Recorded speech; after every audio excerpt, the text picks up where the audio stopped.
this is the class. I guess we might as well formally get started. Well, they look pretty classy. Yeah. It's going to be a class. I'm sure people will be coming in little by little, but this is Donna up here. And she's Yay! all the way in Quincy, Yay, Massachusetts. And we are grateful that she is sharing her time with us today and sharing a lot of stories. He's paying me the big bucks. And her genius brain with us to, help the us. genius brain's over there. Yeah. We'll be calling on him. Come on over. It's under one of those piles of Yes, papers, exactly. I'm sure. But these students are very much looking forward to hearing all your stories and all your advice to them. So without further ado, we'll let you take the floor. How about that? Actually, I think I'll stay in my chair. But the floor would be good too, I suppose.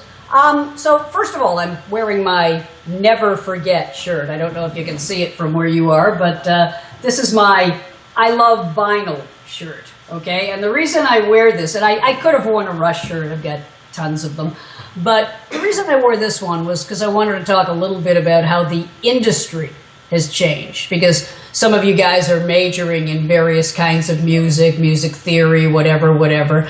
And for me, the biggest change is, of course, that I played Rush on vinyl. And it wasn't just about Rush, okay? When I was a kid growing up, the big way that you got your music was, of course, 45 RPM records. But before the 45s, there were 78s. And I'm sure that your professors have kind of shown you some of these artifacts. And it's funny talking about them as artifacts, but I grew up in a home with music. My parents loved big band. Of course, they didn't call it big band. That was kind of like their top 40. That was their hits, okay? And we listened to some of this stuff today, like Frank Sinatra and stuff like that, and it's like, oh, wow, people liked that? Well, yes, they did. And it was really a big deal to them to get tickets or to, hear them on the radio. You couldn't see them on TV. TV hadn't been invented when my parents were growing up. But music was everywhere, and my parents had a real good collection of 78 records. So I grew up hearing all kinds of stuff. I didn't know what it was called. I didn't know what genres it was in. I just knew that, like, wow, some of this stuff is really good. And as a result, I think that helped me when I got older, because while I love rock and roll best, I've also been exposed to everything from classical to country, because my parents didn't care about genre. They just, if they liked a song, they wanted to play it. And so they play a lot of stuff for me. They played stuff in Yiddish. I don't know if you can see I wore my tiny Jewish star because I didn't know if my big one would like radiate off the screen and glare. Are my glasses causing any glare? Because I have no way of telling. Because otherwise I wouldn't be able to see you. Are you out there?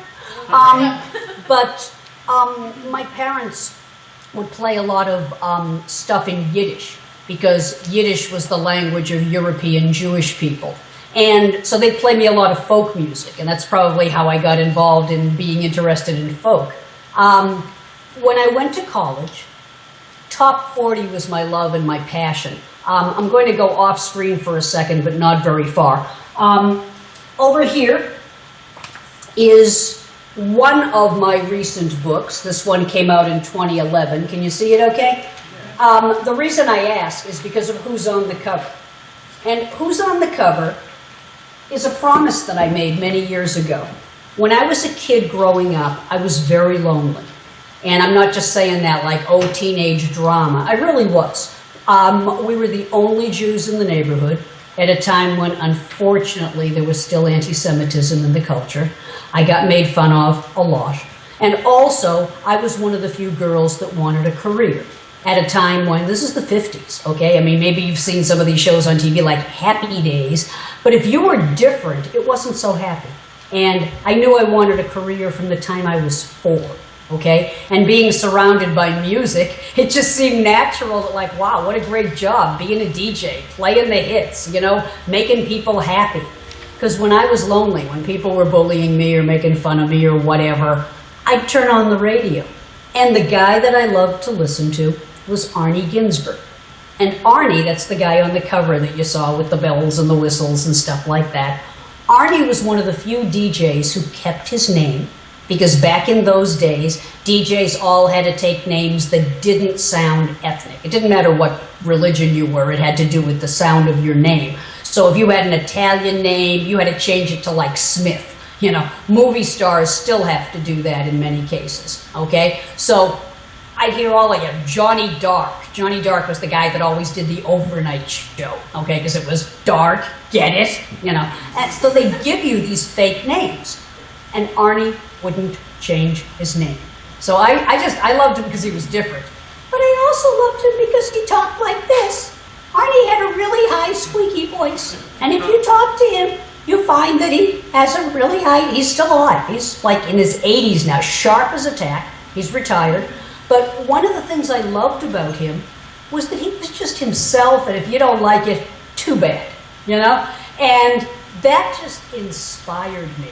Because as a kid growing up in the conformist 1950s, when you had to dress alike, talk alike, blah, blah, blah, hearing somebody that was so different and proud of it, it was like, if he can do it, I can do it. And in an era when girls were not encouraged to be on the radio, and guys who didn't have deep voices, it discriminated against guys too, the way things were back then. So hearing Arnie and hearing how successful he became and how people loved him, I got the message like, wow, be yourself. Just like other people are going to try to force you to be like them, but maybe you don't have to. So I got started in college radio. I don't want to bore you with my whole life, but I was the first woman in the history of Northeastern University to ever be on the radio in 1968. It took me 4 years to persuade the university to hire a woman. And somehow the Republic didn't fall. I mean, you know, we all just went on. But I made a promise that if I ever did get on the radio, and if I ever wrote about it, I would make sure that Arnie Ginsberg was acknowledged because he was my cultural hero. And when I wrote this book about the history of Boston radio, I put Arnie on the cover, honoring the promise that I made. So I'm all about remembering the people that have helped me along the way. I'm all about saying thank you to the people that have helped me. And that's what's so unusual about Rush, okay? I'll tell you one quick story, some of you know it, and then we can get to questions and whatever, because I know we have a short amount of time, okay? When I went to Cleveland in late 1973, okay, it was really the first time I'd ever been away from home. I've written about this. You can probably find the Rush discovery story that I wrote many years ago online. But when I got to Cleveland, I think I was really different from what they expected. Album rock radio had come along in the late 1960s. And when I was on the college radio station, we played some top 40s, some albums, you know, a little bit folk music, a little bit of everything. But when I got the job at WMMS in Cleveland, a lot of the female announcers on album rock, you know, because album rock, you were kind of supposed to talk like this. And very just kind of, you know, make sound like you were on drugs or something. And I sit before you today in my little office. I'm 67 years old. Would you take me for 67? You know you wouldn't. I'm 67, and I have never taken a drink. I've never tasted alcohol, ever, not even once. I do remember the 60s because I've never done drugs, ever, never even tried them. I've been offered everything, just never was interested. Reason being, when you're a first, you've got a lot of people gunning for you. And I don't mean that literally, but I mean, you know, there's people that want to see you fall. There's people that want to see you fail because they have a belief that you can't do it. So you got to be just ready for anything. And I always figured if I'm going to make a jerk of myself, I want to remember that I did it. Okay, so I just never got into any of the substances because I figured like, hey, whatever I'm about, I need to be thinking clearly. And this is not an anti-drug speech. Go do what you got to do. It's none of my business. But I'm all about health. I'm all about health. And for me, I just said, you know, I don't want to get into any of this stuff that's going to keep me from being mentally sharp because I'm going to need it, something tells me. Okay? So yeah, I don't smoke, I don't drink, I don't do drugs, and I never have, okay? I probably won't today either. And that was a real problem because in album rock at that time, it was really a party kind of life, okay? There was a lot of stuff around. There was a lot of stuff around me. Record promoters would bring it. I still remember. There was a record promoter. I'm going to leave him nameless because he's still alive and still lives in Cleveland. And we've joked about this, so it's not, you know, like now people look at things differently. So I'm music director at WMMS, and it's my first day on the job. And back then, there were a lot of record companies, a lot. One of the biggest things that's changed, and I'm sure your professor has told you this, is because of media consolidation, there are fewer live and local radio stations, and there are fewer record companies. People ask me all the time, could you discover Rush today? It would be an awful lot harder to do because there are so fewer places where people can get heard. Back then, tons of stations. So anyway, tons of record companies. So I'm sitting in my office for the first day, and there's a line out my door. And it turns out it's a custom. I believe the day was Monday, but I could be wrong. It's a custom of the record promoters to come on a certain day and visit each of the stations. It was called Radio Day, when the record promoters would bring their new records around to the stations and hope that the music director and the program director would play them. So I'm sitting in my office minding my business. Now, I am a former school teacher, and I used to teach Sunday school, okay? I mean, I got into rock and roll radio for the music. I didn't get in for the party. But of course, everybody expected that I was also in it for the party. So the door opens, and there's this line of record promoters all coming to, you know, introduce themselves and to show me their new records and try to play stuff for me and convince me to play them. And the first guy comes in and he hands me a bag. Small bag. I can smell that it's, I don't have to tell you what was in the bag. It was, you know, what we would call today a nickel bag. Could have been a dime bag, but I believe it was a nickel bag. And even though I don't use, I know it when I see it and I know it when I smell it. It was, yes it was marijuana. And I'm this kid that, you know, I just got done like teaching Sunday school, you know, and the record promoter who doesn't know me, he just knows that this is the lifestyle at Album Rock Radio, supposedly. So he looks at my face, and my face is looking very disapproving, and how does he read that? His drugs aren't good enough. He's like, no, this is like really, really good stuff. You will really like this. And I said, I won't like it because I don't use it. And he was like, you don't? Well, what do you use? He said, like, I can get you cocaine. I said, how about a milkshake? And he looked at me like, you're joking, right? I'm like, no. Want to go out for a milkshake? I really love ice cream. I really do. And he just wasn't accustomed to someone who didn't do, I mean, he had this whole thing all planned. He was, you know, gonna give me this and give me that, you know, a little bit of this, a little bit of that. And I was like, I wasn't having it. And he didn't know what to do. To his credit, he was able to pivot and was like, you know, I don't like the stuff either. You know, I milkshakes. Yeah, that's what I like, you know. And we became friends. We're still in touch, as a matter of fact, and we can laugh about it now. But it was a different time. And one of the things that was very cool for me about Rush is they accepted me the way I was. You may say, well, of course they did. They were young musicians and you were doing them a favor. Au contraire, mon frère. Okay? There were plenty of musicians that they came in, they acted like total jerks, and it was like, you just deal with it. Rush were never like that. Even when they were young and immature, and even when they liked to party and blah, blah, blah, they kept that away from me. They knew that just wasn't who I was. We were friends. They respected who I was. And they still do.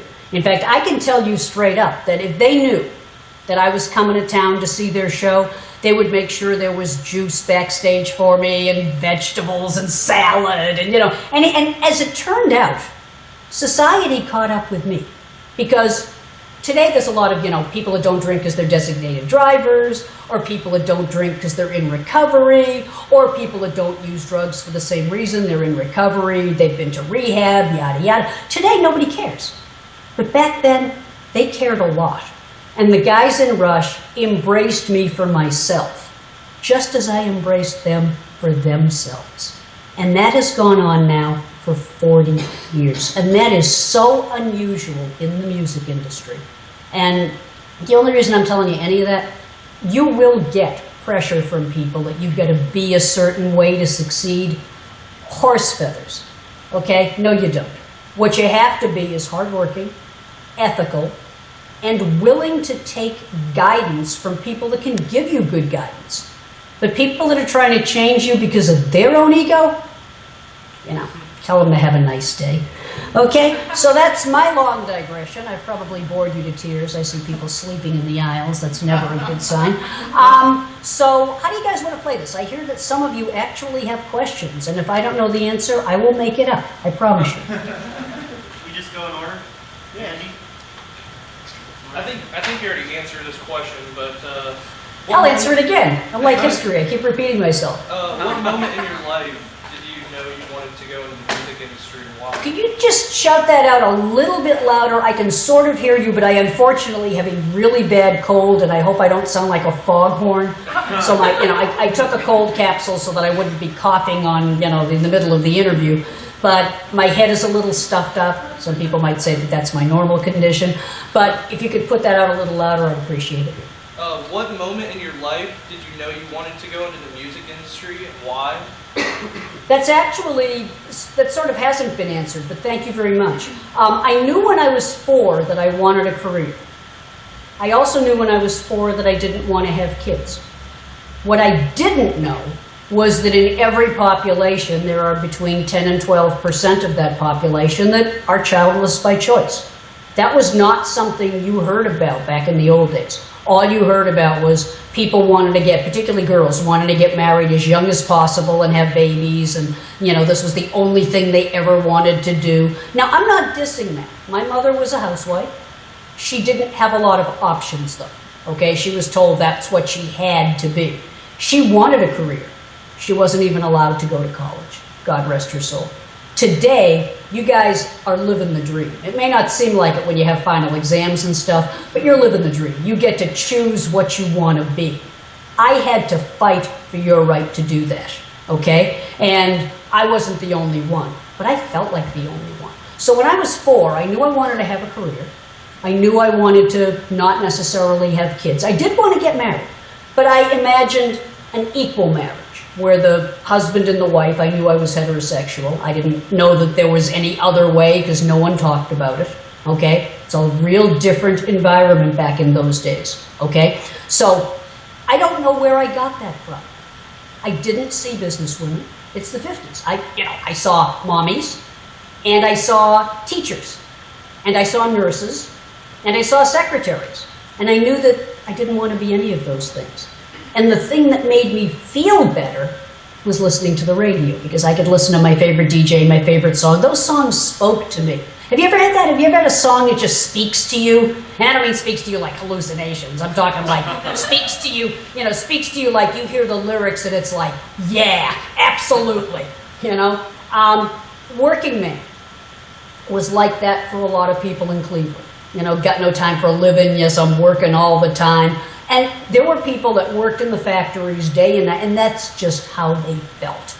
So the only place where I felt better after, a life of kind of not being accepted back in the 50s was when I listened to the radio.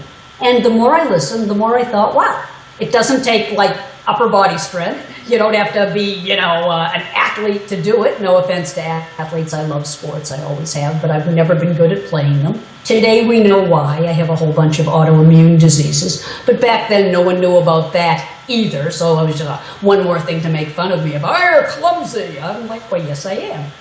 And it's true. I am. And there's nothing I can do about it. Today we know, lupus and all this other stuff. But back then, nobody knew any of that. So the one place that felt comfortable for me was listening to my favorite DJs, like Arnie Ginsberg and some of the others. They were all guys. But again, I didn't put the 2 and 2 together. I didn't put together, well, women can't do this. It was just kind of, maybe they haven't applied.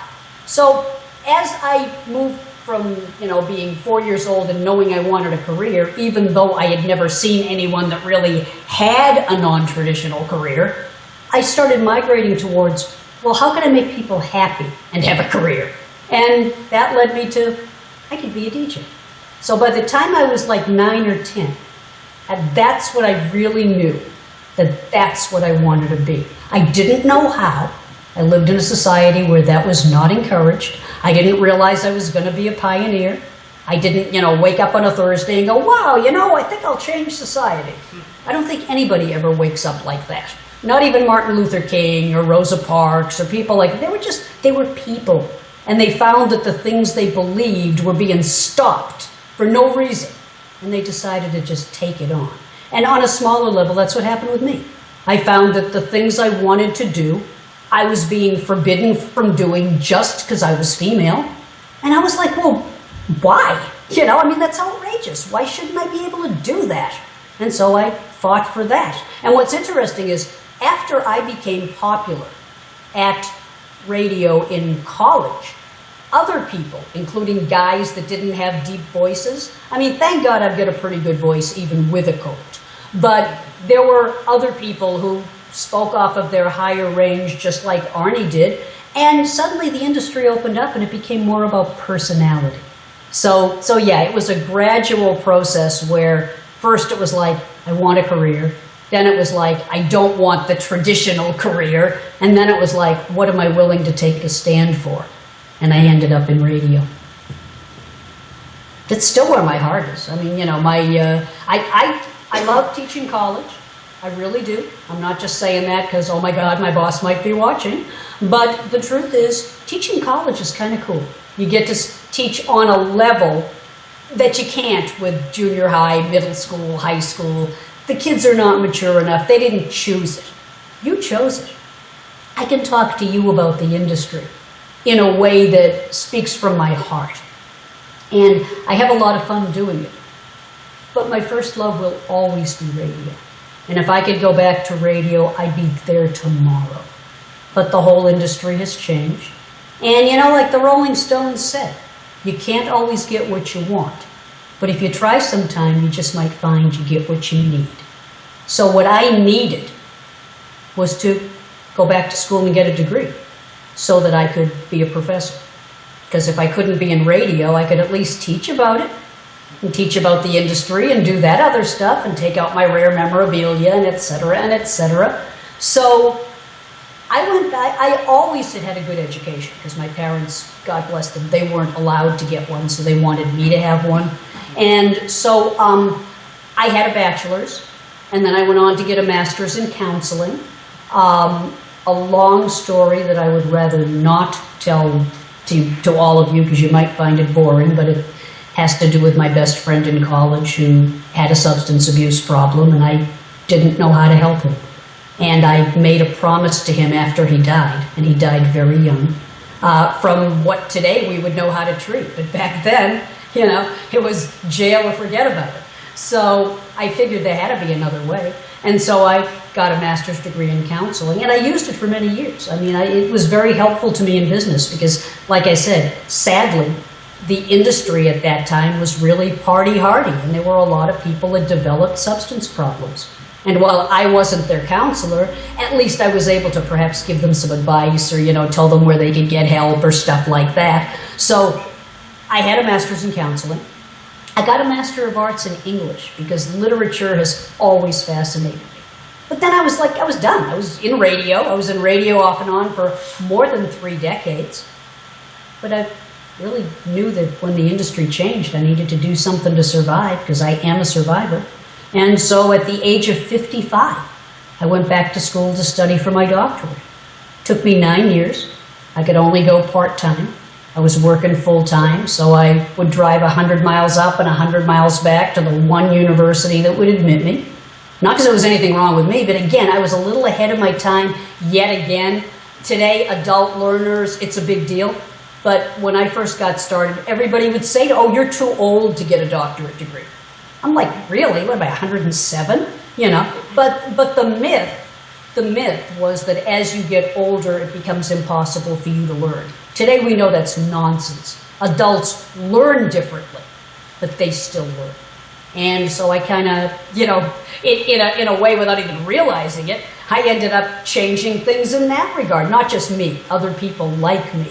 And I finally, at the age of 64 in 2011, I got my PhD.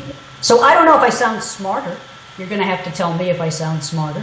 But I've written 6 books. I've written many articles, including some that you might find interesting if you're a baseball fan, because as a media historian, I write about baseball history, in addition to writing about, you know, radio and Rush and all this other stuff.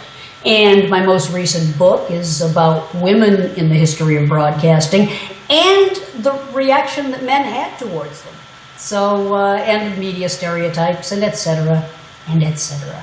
So, you know, like the Grateful Dead said, lately it occurs to me what a long, strange trip it's been. Did not turn out the way that 4-year-old kid in Dorchester sitting listening to the radio thought it would. Boy, I can't complain. I've met some wonderful people. Other questions? Forgive me for being that long on questions. Heather, you're next. Okay. Like I said, I'm a DJ. I get paid by the word. Hi. Okay, so Hello. How are you? Who are you? What are you? What do you hope to be?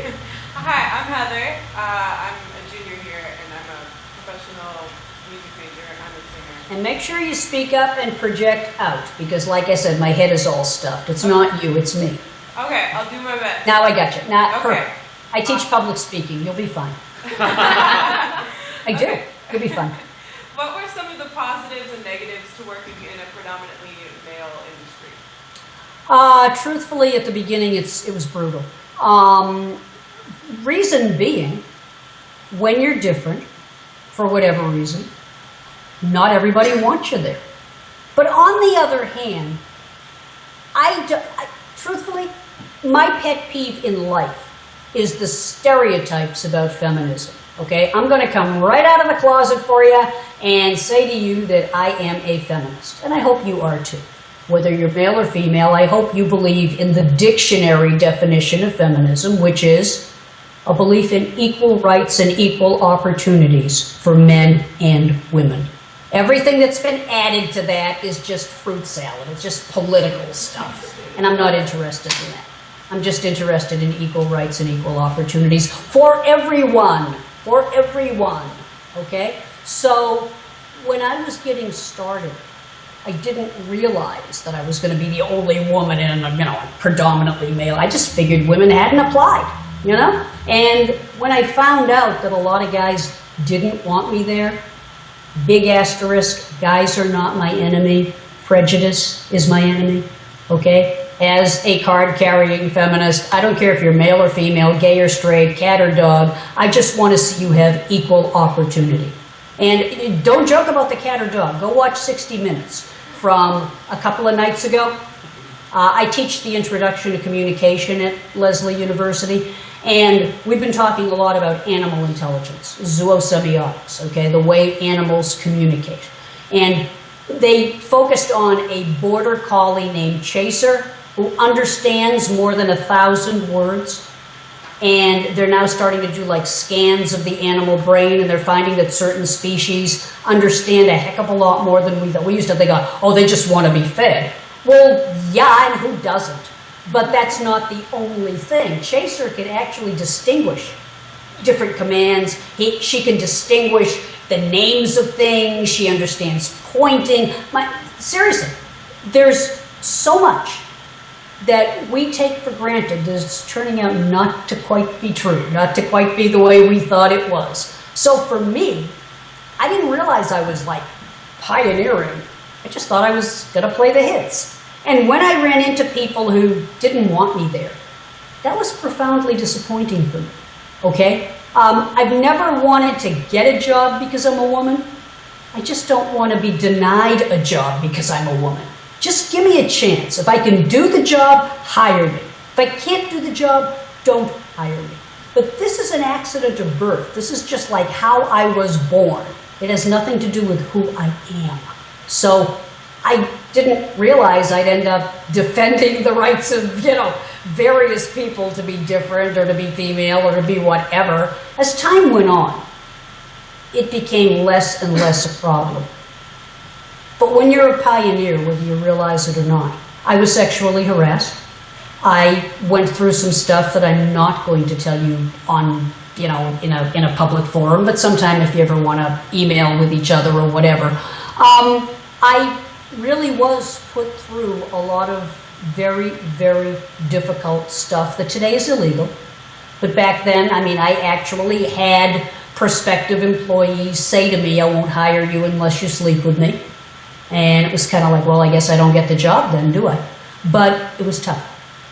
As time went on and things changed, I was very happy to see them change. But, today, you live the benefit of what many of us fought for. I didn't realize I'd have to fight. I just thought I was going to play the hits and make people happy. But it just didn't turn out that way. And at times I was just really frustrated and really scared and really alone and feeling like no one would ever accept me. And that's why my friendship with Rush meant so much to me. And that's why my friendship with a couple of the record promoters meant a lot to me. I became very good friends with some of them. They didn't quite understand me, but they shared my other passion, the passion of wanting to do good and help people. One of the record promoters said to me one time, he said, you're really making my life difficult. I said, how am I making your life difficult, other than not playing your record, which isn't a hit anyway?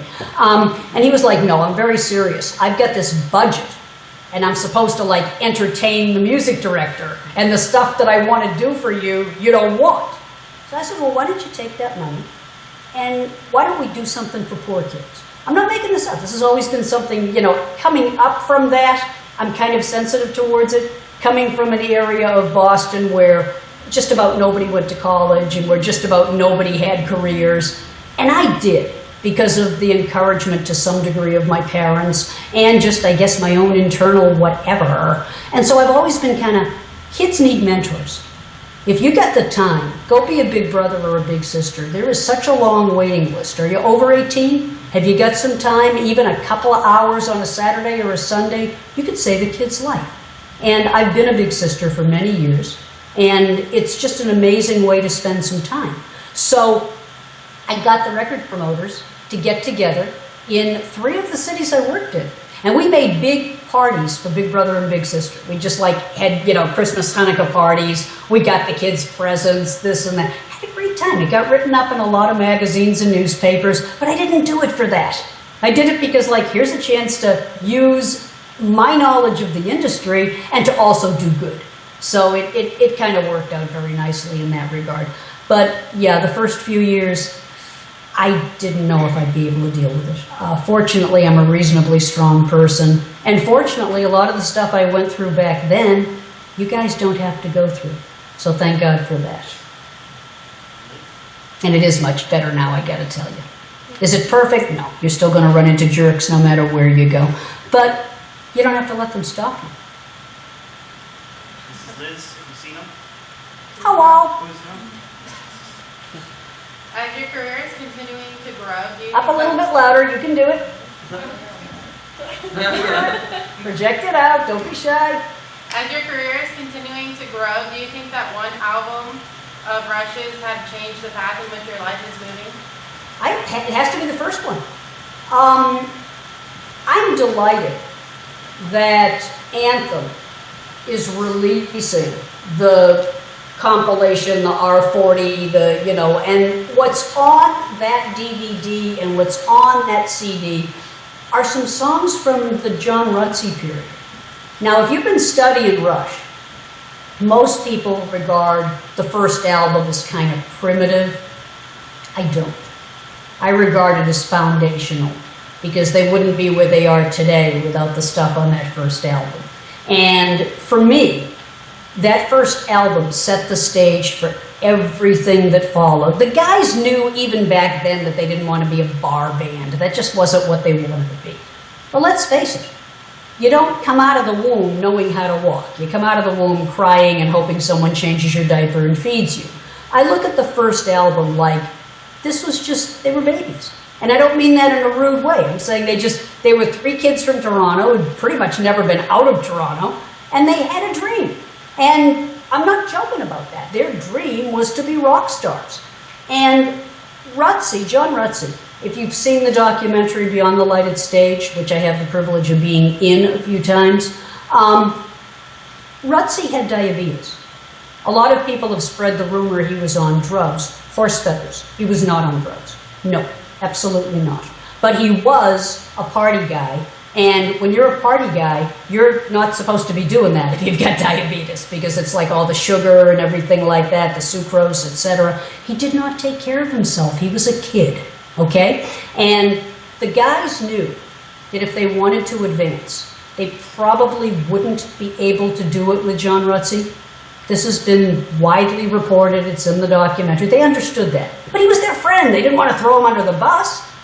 In the end, it turned out that when they had the chance to come to Cleveland and then, go on the road and this and that, Rutsey couldn't do it. He wasn't healthy enough to do it. Those were just the cards he was dealt. Today, yeah, sure, you take your little insulin pen and you just go out and live your life. But this was the 70s, and the state of medical science wasn't quite there yet. So, in the end, Rutsey had to leave the band, and that paved the way for Neil Peart. And that really brought Rush to the next level. But I've got to tell you, when people ask me, what's your favorite Rush album? I'm like, think of me as kind of mom or perhaps auntie, but does a mother have a favorite child? They're not supposed to. They're supposed to love all their kids. And I'm like that about all the Rush albums. Are there some that I like better than others? Sure. If I were on a desert island, would there be a couple of them that I'd rather not have with me on that desert? Absolutely. But on the other hand, can I find something good about every single Rush album? Yeah, starting with the first one. So, no kidding. I think that first Rush album changed everybody's lives. It certainly changed mine. I got a 40-year friendship out of it, and which I never expected. I've done favors for lots of people and never heard from them again. But Rush have always been different. When I was out at the Rock and Roll Hall of Fame induction, which is something many of us worked long and hard for, I was out there, and Getty's mom, who is amazing, she's 87, Getty's mom is like, Getty, come over and thank Donna. And Getty just kind of looks at me like he's been thanking me for 40 years, but like mom wanted to make sure, And so I guess I kind of feel like that. I kind of feel like for 40 years, these guys have been turning out great music. But it all started with Working Man. It all started with a song that just resonated with people in a factory town. And if you're going to be a musician, I don't care what genre you're going into, you've got to find a way to reach out to your audience. It can't just be about you and what you want to play. Yes, of course, it's your music, you love it, etc., etc. But you also have to have that connection. Rush always had a connection with their audience, and even from day one. So, yeah, I absolutely have to say that if I was not in my office looking for a long song, and please don't be among the people that, bathrooms, like you had to go to the bathroom. No, I didn't. Did not. The name for a long song back then was jokingly a bathroom song, because the bathroom at most radio stations was way down the other end of the hall. And if you had to go, radio was live back then, okay? So, nature is calling you and you've got to answer the call. So the way that we dealt with that in album rock was we had a lot of long songs that they could put on.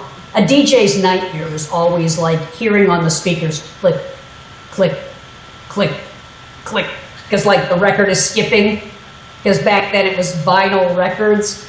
And the thing was to go do what you had to do and then get back to the studio in time so that nobody knew you were gone. Now, we had a bunch of long songs. They couldn't be crap, okay? It couldn't be just because it was a long song that didn't mean we played it. We were looking for the best of the best.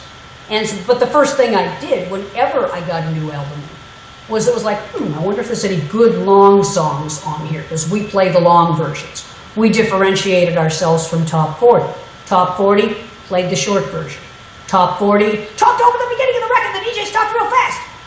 Album rock did not talk over the beginning of the song at all. And we didn't talk like we were on meth. We basically just had a conversation with the audience. Okay? So, Working Man was a long song. but it was also a really good song. And I knew it would resonate with the audience. Okay, I'm going to turn down the bell on my phone because I would much rather talk to you guys. But, oh, it's my husband. Okay, well, tough for him. This is going to be like the world's digression. Hang on a second. Hey, honey, I'm in the middle of doing a Skype interview. Can I call you right back? Thanks, sweetheart. Bye. Love ya. So, you know, a man's got to do what a man's got to do.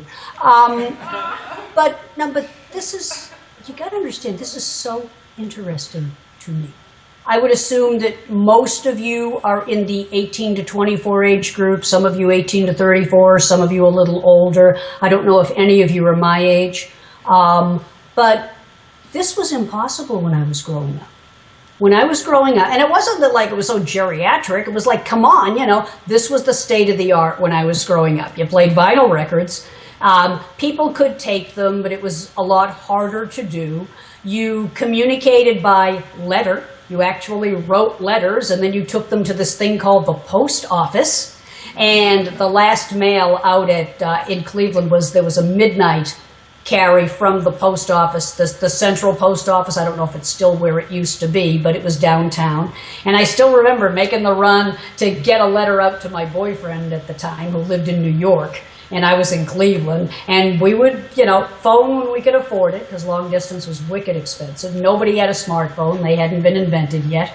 And instant communication. Well, didn't you miss it? No, how do you miss what hasn't been invented yet?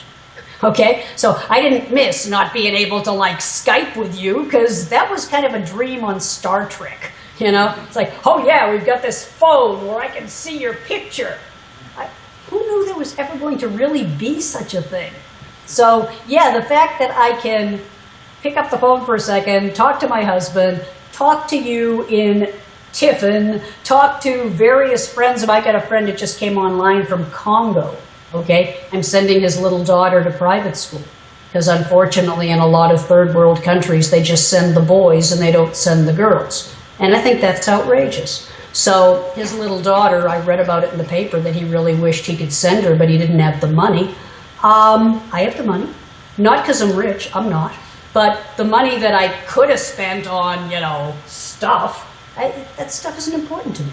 What's important to me is my research materials. What's important to me is preserving the history of my industry.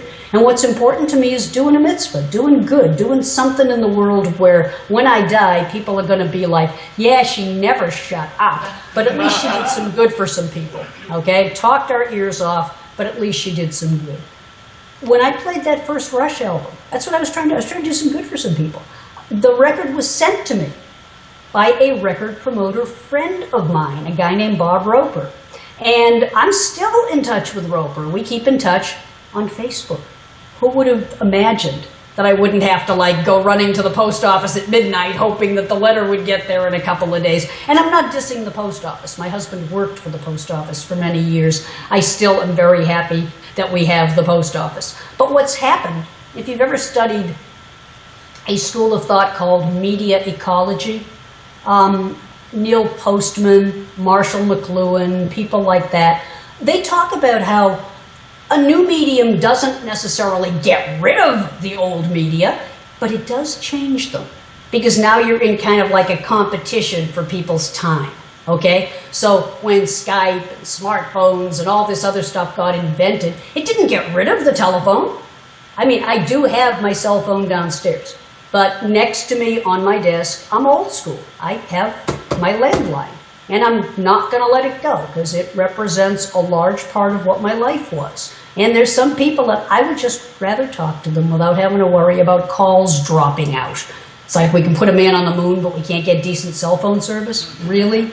You know? So, long answer to a short question, but yeah, for me, definitely. That first album was foundational and life-changing. And when Bob Roper sent it to me from A&M of Canada, by the way, the A of A&M still around, Herb Alpert, who is a famous jazz and pop musician, had a number of hits, still produces things, great guy. But A&M didn't sign Rush. In fact, nobody in Canada signed Rush. Canada was kind of going through their mellow jello phase of music. Everything was like Barry Manilow. Oh, I'm awake now. It was just like elevator music, you know. And rock and roll bands were having a very tough time getting signed. So Roper sent that down to me because he knew that in Cleveland we were a rock and roll town. And he thought maybe I'd play a song from the record. He never imagined, nor did I, the reaction that we got from playing Working Man, which led to playing Finding My Way. I gotta tell you, it's been 40 years. I still get the chills when I hear the opening chords of Finding My Way, because it just reminds me of where I was, what has happened since. And the guys are the same way. They will still play that every now and then in concert, and the reaction they get from the older fans is kind of like, yeah, that's where it all started. Now, if you've seen Beyond the Lighted Stage, they talk about how they went through various changes in their career, some more electronic, some more this, some more that, more experimental, etc., etc. But it always keeps going back to, you are where you start. And then, where does the journey take you? So I'm just so proud to be part of that journey. Other questions, or have I totally bored you to tears? My name is Dominic, and my question is, throughout our Rush class, we talk a lot about how culture is reflected in our music. I love this question, by the way. They sent me some of the questions, and I looked them over, and I'm like, that's a great question! Not to say that the rest of your questions were awful, but you know how sometimes you look at something, yeah, I can talk about that for hours. I can talk about everything for hours. Yeah, so we know how culture is reflected in music, but we're just wondering if you think there are cases in which it's the other way around, where the music that's made affects the culture that we live in? I love the question. And by the way, I'm fiddling with my bangs because I'm just doing something that a public speaker should never do, which is fiddle with bangs. But I'm like looking at me, and the conversation I'm having in my head is, you look really weird. You really do. You really do. All the people all your life that told you look really weird, you got a great face for radio. You should stay on radio. No, I'm serious. I was made fun of a lot when I was a kid. So I'm very uncomfortable with how I look. Now, I've learned to overcome that, okay? Do I look okay? Because I don't think I do. I think I'm... Okay? Did you know that I'm really shy? I really am. And the way I compensate for that is to just put it out there and follow what my commitment is, okay? But, as I said, the conversation is, you're probably making a total fool of yourself. I'm like, okay, I guess I am then. What can I do? Back to your question.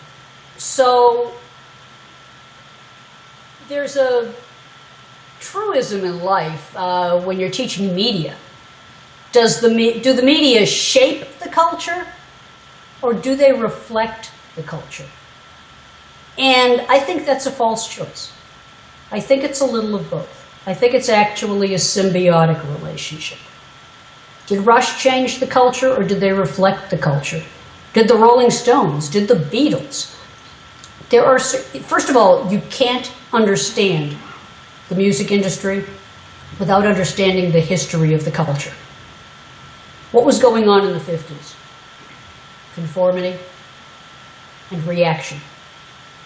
Rock and roll was a reaction, not only to conformity, but to some degree it was a reaction to the pervasive racism of the culture. Let's be honest. Brown versus the Board of Education, 1954. So racism's over now, right? Because we got rid of segregation, we got a law, we're done, let's go home. No, not quite. The truth was that for a lot of people, racism just went underground. Or in some parts of the country, it didn't even go underground, it just stayed above ground. Oh, there's a law, so what? We're going to ignore it. Okay?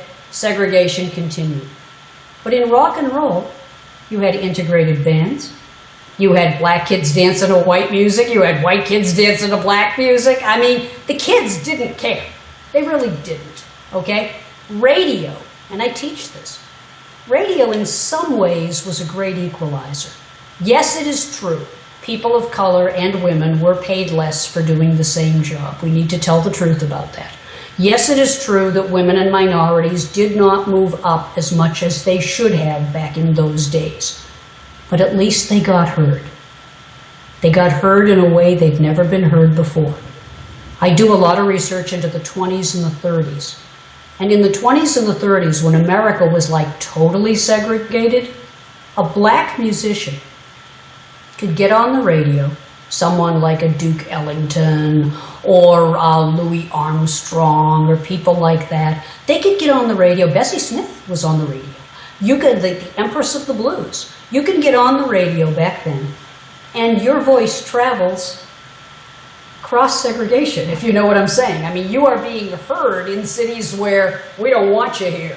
Oh, wait, that's a great song. I really like that song, you know. And people aren't thinking, that's a really great song by a black artist, or that's a really great song by a white Irishman. No, they're just thinking like, wow, that's a really great song. And that's what radio did.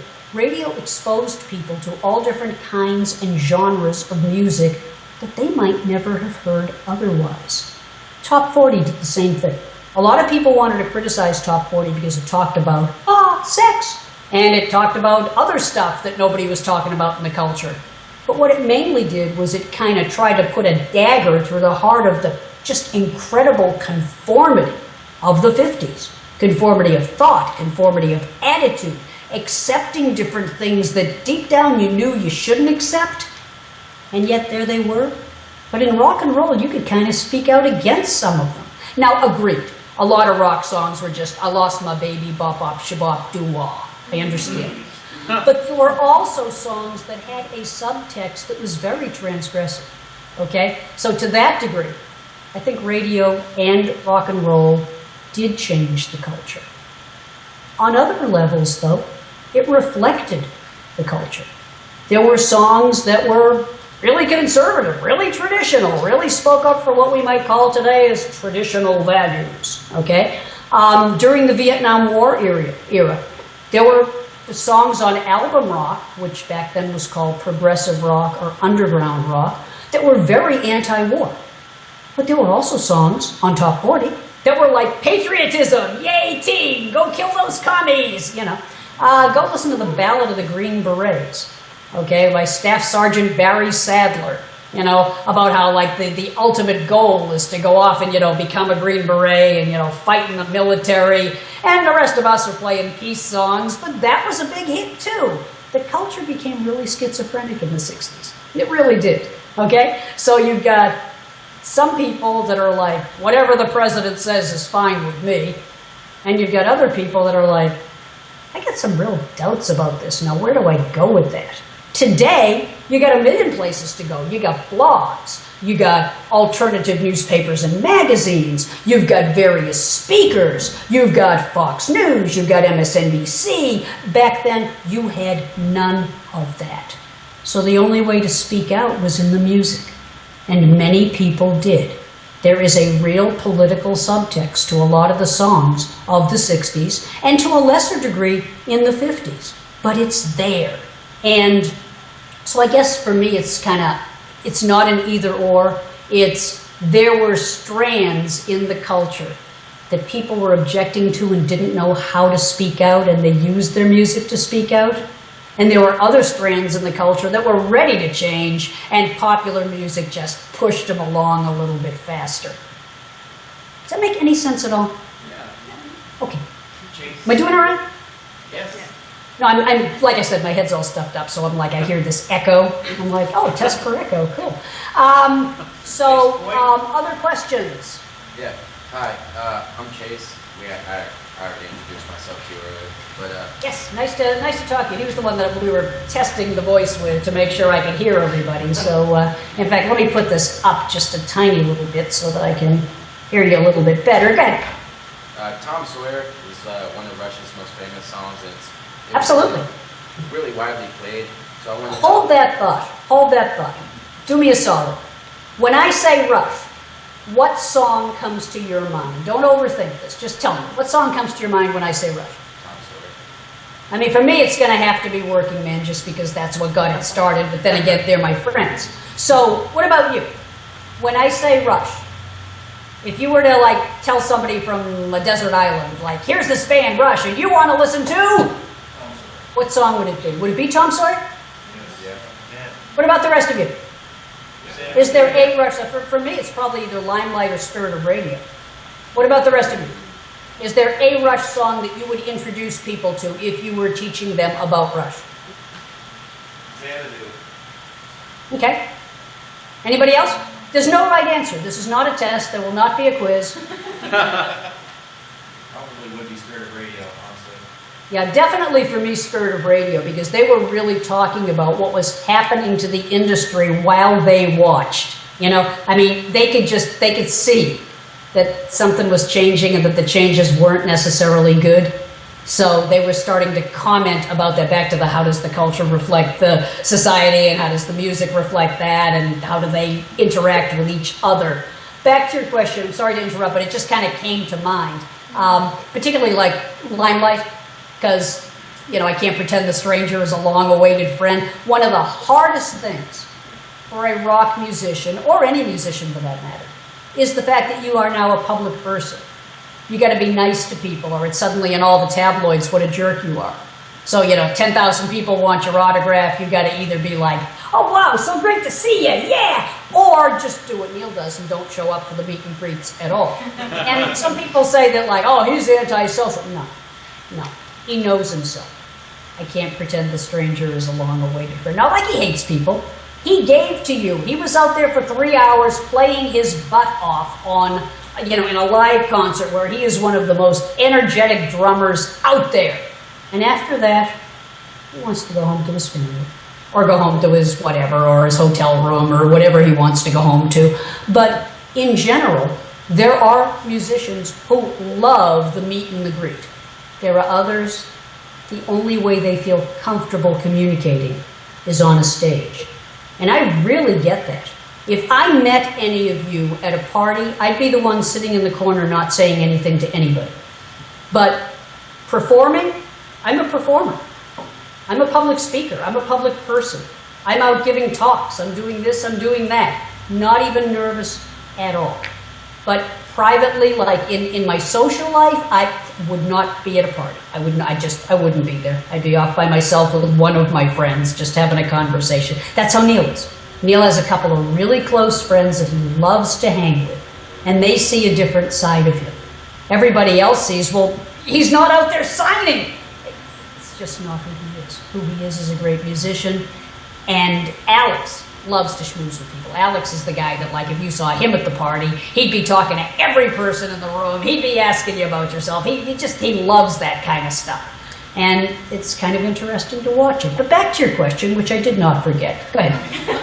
I wanted to know what you thought specifically about the song that made it so appealing to a wider group of people than usually listen. I have the feeling that Tom Sawyer got more popularity, not because it's a great Rush song, but because it was radio friendly. One of the big problems for Rush, and it's one that they just won't sell out on, they don't feel they should have to do a 3-minute top 40 single, okay? I don't know if you're familiar with the song Everybody Wants to Rule the World by Tears for Fears.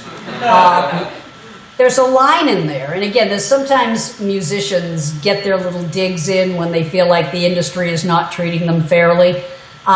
There's a song called We Built This City on Rock and Roll by the Starship. Well, that was originally Jefferson Starship, except somebody bought the name out from under them. So there's a line in that song about people always playing corporation games. Who knows, they're always using corporation names. We just want to dance here. You know, it's like we don't want to get involved in all this nonsense. We just want to have a good time. Same thing with Tears for Fears. There's a line in the song, so glad we nearly made it, so sad they had to fade it. Everybody Wants to Rule the World. Their record company told them that Everybody Wants to Rule the World was too long and that they had to get it out under 4 minutes or Top 40 wouldn't play it. So the way they dealt with that is they just faded out the end. And it really annoyed the band, okay? So Rush were told that they had to do 3-minute Top 40 songs. Okay, In the Mood was their effort to do a 3-minute top 40 song. No offense, it's not one of my favorite songs. But as a radio person, I understand why they had to do it, because they felt like if they could do a real quick 3-minute song, they'd get played on the radio. Tom Sawyer has a melody, it has hooks, It's reasonably short. New World Man the same way. Okay, as a result, radio, top 40 radio, which back then was rigid about playing short songs, okay, because they had 18 minutes of commercials to deal with. So back then, if you wanted to get played on top 40 radio, you had to do a short song. So they did. They did some short songs. And those short songs got played on the air, and that probably, for many people that didn't listen to album rock, was the first time they even became familiar with Rush. I'm more into the 7 or 8 or 9 minute songs because I know what the guys are all about and what they're trying to do. But Tom Sawyer is a really good song for what it is. I think there are some messages in the lyrics that probably the average top 40 person didn't think about. But again, as I said about the 50s and the 60s, there's a lot of music out there that was really transgressive, where there were like little meanings in it. And if you were careful and you thought about it, you got those meanings. Otherwise, it was just kind of like, wow, it's got a good beat. It's easy to dance to. I kind of like this song. What do you think Tom Sawyer is about? Why do you think it was popular? Go for it. Pressure's on. Pressure's on. I mean, I get that it was probably more popular because it was radio friendly and it has that nice melody and the hook to it. But beyond Absolutely. that, And seriously, I really do believe, and there's probably other answers, and I'll be very happy to entertain them. One of the great things about analyzing the music business is that while there are historical things like, yes, such and such came out in 1974, etc., but there's other things that are much more open to interpretation, like poetry, like scripture, like the lyrics to songs, okay? And I really do believe that some of Rush's songs have many possible interpretations. Neil and I were talking about that one time. He was saying that it really got him upset when people would say, well, you follow, Ayn Rand. And he was like, yeah, when I was in high school, okay? I mean, a lot of us have kind of moved on, so please don't make me interpret something the way things were in, let's say, 1978. For me, great songs are ageless and timeless. They could be popular now, they could be popular years ago. There were songs that the culture has changed, the society has changed, but Working Man still sounds like a good rock and roll song, okay? I think there's a number of songs that Rush do, and a number of songs by other groups, from the Beatles to the Rolling Stones to Aerosmith, that it wouldn't matter what year they came out. They're just great songs. But they have a different meaning based on the generation that is listening to them. So yeah, I really think the radio-friendly aspect helped that song a lot. Which isn't to say it isn't a great song. Other questions? Okay, hi. So, Hello! How are ya? I'm good. How are you? What's the hot news? What? I said, what's the hot news? Oh. Okay, so I was wondering, as a student who is studying music, wanting to break into the industry, what type of advice you have for us to just What's your major? What's your major? I'm a double major in professional music and then arts mid, so industry and business. And what's your minor? I don't have a minor. Get one. I'm not being sarcastic. The best advice I ever got was from my mother, who did not want me going into the music industry, God rest her soul. She knew it was a tough business, she knew it was a brutal business, and she also knew that I was one of the first women, so it was going to be a real problem for me, and she didn't want to see me get hurt, okay? So she suggested to me, follow your dream, but have a plan B. And plan B for me was getting a degree in teaching, so that if I couldn't get a gig in the industry right away, I wasn't desperate, I wasn't starving, I didn't have to show up at gigs or show up at interviews like, oh my God, if I don't get this job, I'll just die of hunger in the street. I could be more confident.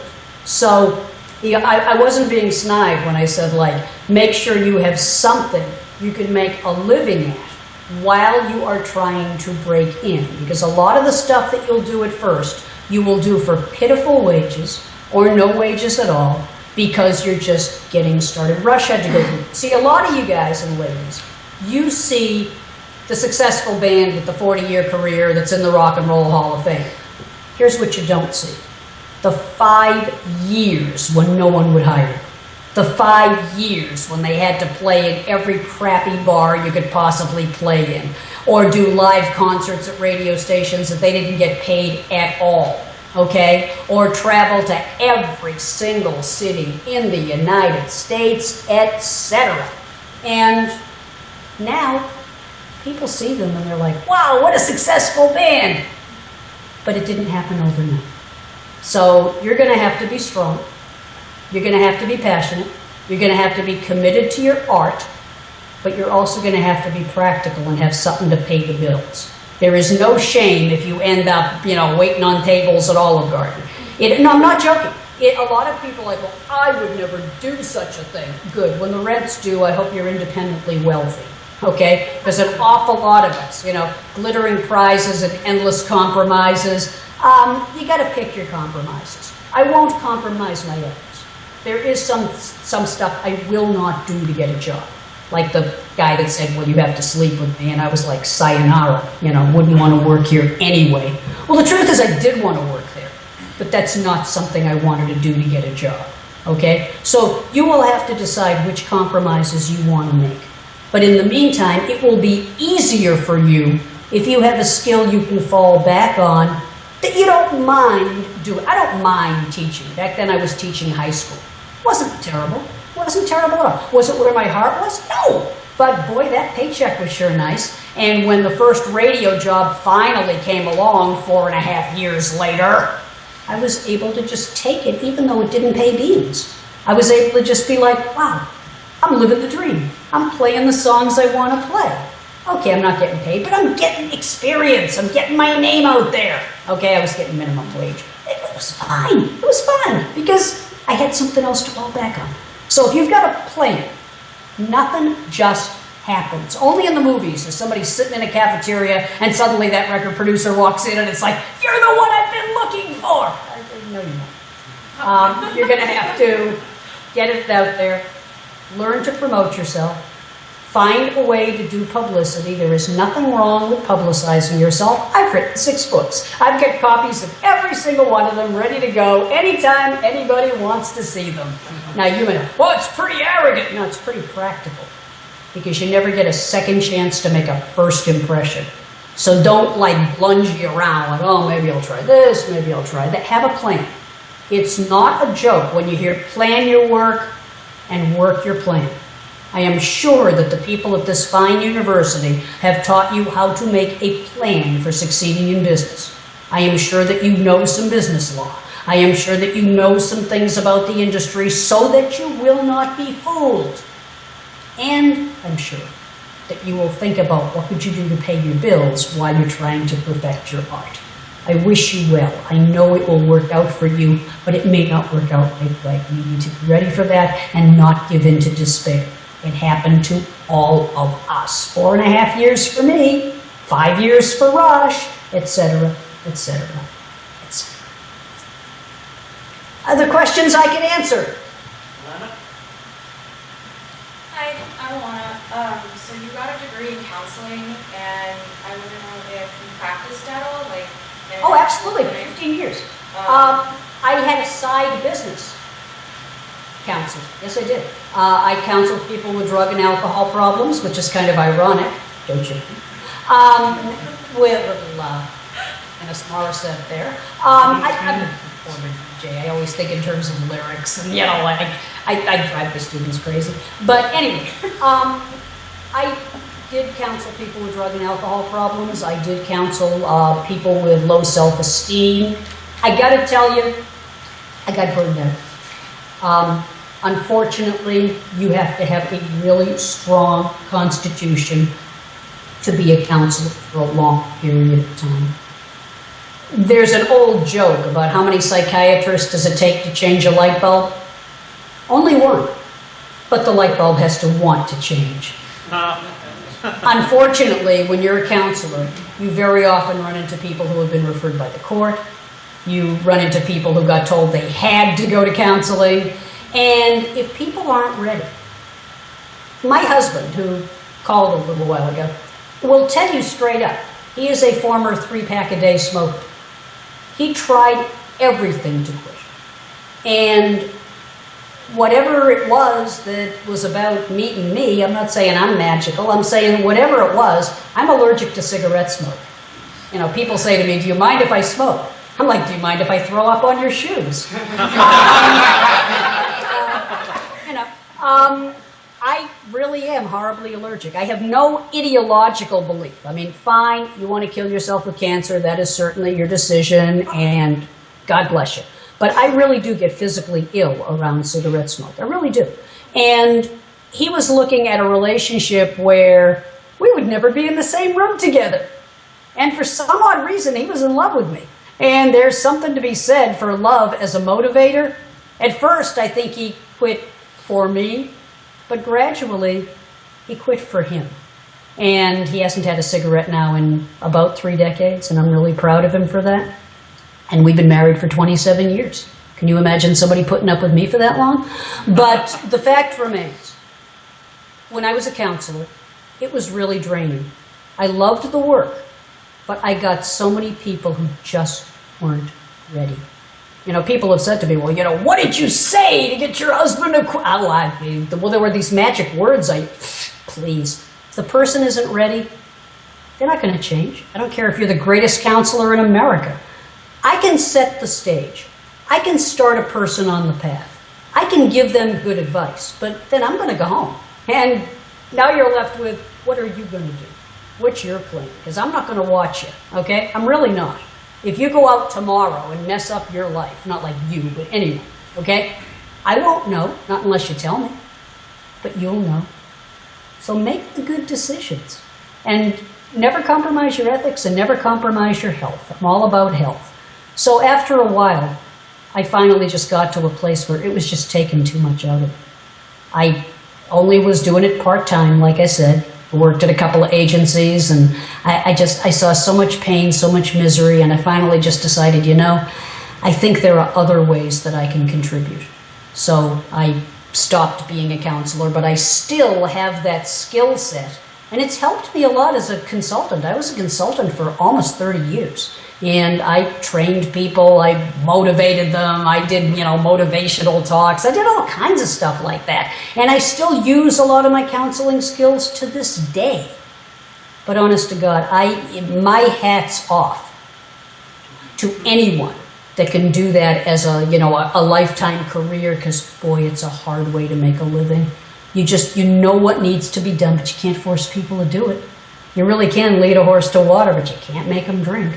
I can tell my students, boy, you know, you got a term paper coming, and of course, will there always be at least 5 people that wait until the absolute night before to try to write a 15-page paper? Well, yes, there will. And then they'll panic because they can't get it done, and etc. But I did what I could do. I warned them all throughout the semester. Now, can I make them plan ahead? No, I can't. So it's like that. So I carry my counseling skills with me. I love to encourage people. I love to motivate them. I've had to do a little bit on myself every now and then because I get really insecure sometimes. But you just don't let that stop you. You just don't let that stop you. So yeah, I'm glad that I did get the degree, and I'm glad that I learned what I learned about substance abuse, and I'm glad that I was able to, I hope, make a difference for some people. But I think I really make more of a difference out in the media and in front of the classroom and doing volunteer work. I'm the advocate for an adult with autism. I've been helping to take care of him for 30 years. When I first met him, he basically could not speak. I was told he never would. Today he has more than 300 words in his vocabulary. You know what the first thing was he ever said? And I'm not making this up. I love you, Donna. It was the first thing he ever said. I'm serious about that. Can you imagine somebody who hadn't spoken for all those years? He turned out he understood everything that was happening.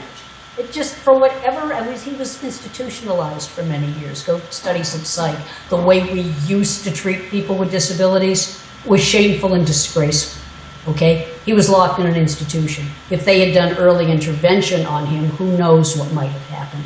Today, he's kind of a big, cuddly panda, and he's got more than 300 words in his vocabulary. He thinks I'm his mom. He thinks my husband is his dad. He thinks he's 8 years old. And that's fine. You know, God bless him. He can communicate. Isn't that what it's all about? Music is a form of communication. He loves music. But for many years, he was just, for whatever reason, probably being institutionalized. I'm a firm believer in the fact that people will rise to whatever you believe they can be, and nobody believed he could be anything. So he just canceled his vote. He stopped trying. And when he met some people that advocated for him, because I first became his advocate, he started wondering, gee, maybe I should give it another try. And he did. And he still does. And he's my baby, and I love him. So, you know, my husband and I he's the light of our life. And, you know, yeah, he's never going to Harvard, but neither am I. So, you know, neither are a lot of people. So what? I honor what he can do instead of punishing him for what he can't do. It's like that. This is another invocation to you to please go do some volunteer work. There are so many people that you could touch. There are so many people whose lives you could impact, gentlemen as well as ladies. There are so many people waiting for a role model. Be that person. You may not make a difference right away, but as with Working Man, you're laying the foundation. Who knows where the path will take you? I think we're kind of running out of time here, aren't we? Yes, thank you very much. Was I okay? Was I halfway interesting?